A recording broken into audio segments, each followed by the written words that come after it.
Rakyat Malaysia sedang berdebate sekarang ni.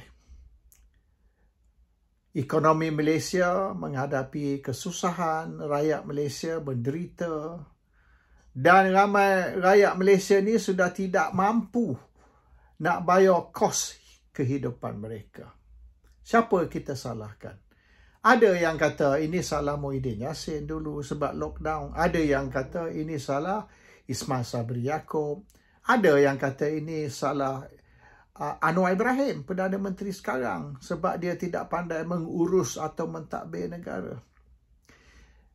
Actually, sesuatu penyakit tu, dia tidak overnight tau. Kalau kita isap rokok hari ni, bukanlah besok kita dapat kanser. Dia mengambil masa berpuluh tahun.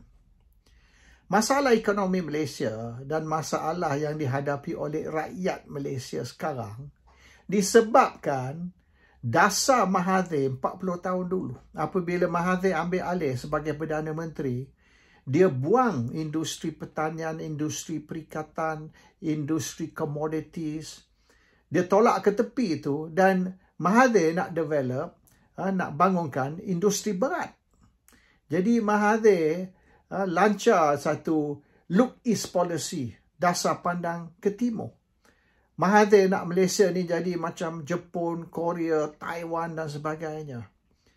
Tetapi masalah dia, kita tidak ada domestic market. Population kita kecil sangat banding dengan negara lain. Dan Mahathir pula kata, setiap keluarga perlu beranak sampai 5 anak. We need 5 children per family. Sebab kalau setiap keluarga beranak sampai 5 anak, satu masa akan, di mana rakyat Malaysia ni dah ramai, kita punya domestic market besar, purchasing power kita kuat. Tapi Mahathir tidak ambil kira, kalau rakyat ramai tapi rakyat miskin, tidak ada purchasing power, tak jadi juga. It doesn't mean if you have 70 million rakyat, banding dengan masa dulu 20 juta saja, iaitu industri berat, industri manufacturing, boleh disokong kerana lagi ramai rakyat, lagi ramai yang boleh beli. Kemampuan atau purchasing power pun kena ambil kira. Yang Mahathir tidak ambil kira lah. So the problem is, dulu kita import barang makanan. Macam Indonesia dan negara lain juga import barang makanan. Hari ini, negara seperti Indonesia, dia ekspor barang makanan dia, beras misalnya. Kita ni masih duk import. Dan kita tidak ada kemajuan atau tambahan di dalam industri pertanian tadi. Ikan pun kita import, lembu import, ayam import, telur import, semua kita import sekarang. Kita tidak cukup untuk kegunaan sendiri. Terus saya ceritalah nak ekspor barang-barang ni semua. So problem is heavy industry kita tak maju. Kita nak develop shipbuilding, gagal. Kita nak develop steel industry, gagal. Industri kereta pun tak jadi. Car manufacturing, industri kereta pun kita tidak ada research and development. Kita tidak ada kepakaran sendiri. Kita masih kena pinjam teknologi dari Jepun. Jadi kita ni manufacture yang sebenar kereta Jepun, kereta Korea, bukan kereta Malaysia. Nama saja kereta Malaysia. So kita punya hala tuju ke arah heavy industries tidak ke mana. 40 tahun dah. Dan kita punya traditional industries, makanan, perikatan, industri pertanian, dan industri komoditi juga tidak develop. Kita tidak mengguna komoditi kita tu untuk manufacture finished product. Kita hanya ekspor komoditi, tapi kita tidak ekspor finished product dari komoditi tersebut. Misalnya kita ekspor getah, dan the tire industries terletak di the car manufacturing punya kawasan car manufacturing. So we are not developing or manufacturing or taking advantage of our rubber industry to the fullest, you see. So our problem now, we are neither here nor there. Kita di sini pun tak, di situ pun tak. So our traditional industry tak bangun. Our kononnya new industry, heavy industries pun tak membangun. And today, kita menjadi negara yang masih perlu import macam-macam.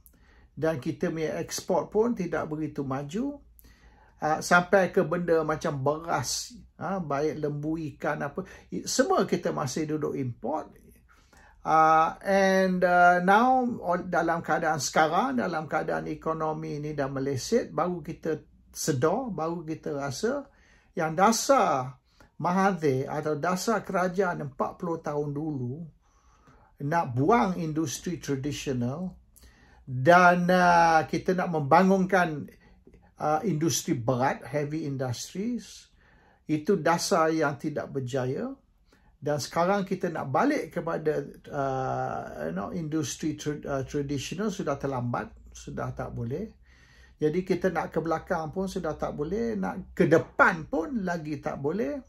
So sekarang ni rakyat Malaysia menderita dan kita banyak menghadapi kesusahan oleh kerana pelabur asing pun tidak mari ke Malaysia. Ramai tinggal Malaysia. Rakyat Malaysia pun 1.6 juta duduk di luar Malaysia. Kerana 1.6 juta rakyat Malaysia ni tidak boleh cari makan kat Malaysia. Dia terpaksa berhijrah ke negara lain dan cari makan di negara lain. So, Malaysia sekarang hala tuju kita di mana? Sekarang pemimpin-pemimpin, baik pemimpin kerajaan, pemimpin pembangkang, mereka hanya berpolitik. Berceramah sini, berceramah situ. Anwar ni cuma tumpu kepada roadshow je. Dia terbang ke luar Malaysia, dia menjelajah seluruh Malaysia, berceramah sini, berceramah situ, beri ucapan di merata ceruk, tapi tidak langsung fokus kepada tugas dia sebagai Perdana Menteri dan Menteri Kewangan untuk nak plan hala tuju Malaysia, our 10-year plan or 20-year plan, bagaimana nak membangunkan Malaysia semula. Dalam keadaan Malaysia ni sudah ketinggalan dan Malaysia ni, hala tuju Malaysia ialah kepada negara dunia ketiga. Dan tak lama lagi rakyat Malaysia kena ramai lagi berhijrah ke luar Malaysia, ke negara lain untuk nak hidup. Dia orang duk cerita kata ni, orang Kelantan ni tak boleh cari makan kat Kelantan. Orang Kelantan ni banyak pergi ke negeri-negeri lain. Hari ni kita cerita bukan orang Kelantan terpaksa berhijrah ke negeri lain. Tapi rakyat Malaysia di semua negeri terpaksa berhijrah ke negara lain untuk nak hidup.